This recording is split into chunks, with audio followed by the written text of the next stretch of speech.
প্রধানমন্ত্রীর ক্ষমতার মেয়াদ সর্বোচ্চ 2 বার মেয়াদে সীমিত করে সাংবিধানিক সংস্কারের প্রস্তাব করেছে 7টি ইসলামী দল।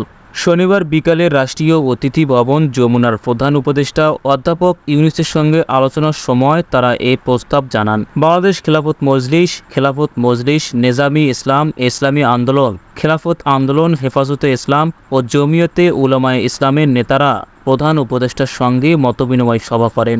সভায় রাজনৈতিক দলগুলো যুক্তিসঙ্গত সময়সীমার মধ্যে আগামী নির্বাচন অনুষ্ঠানের আহ্বান জানিয়েছে।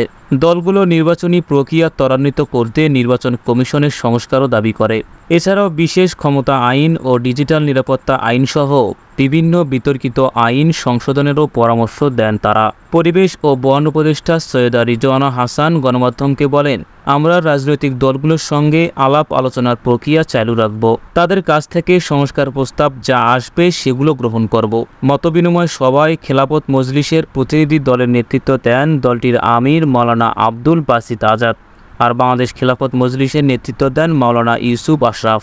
আর অন্য যেসব দলের সঙ্গে মতবিনিময় হবে সেগুলো হলো ডক্টর কামাল হোসেনের নেতৃত্বাধীন গণফ্রন্ট, অবসরপ্রাপ্ত কর্নেল অলি আহমেদের নেতৃত্বাধীন liberal Democratic party LDP, GM কাদেরের নেতৃত্বাধীন জাতীয় পার্টি, এনপিপির চেয়ারম্যান ফরিদুজ্জামান ফরহাদের নেতৃত্বাধীন জাতীয়তাবাদী সমমনা জোট, জাতীয় পার্টির কাজী জাফর, চেয়ারম্যান মোস্তফা কামাল হায়দারের নেতৃত্বাধীন 12 দলীয় জোট, শরীফ নুরুল আম্বিয়ার নেতৃত্বাধীন বাংলাদেশ জাসদ।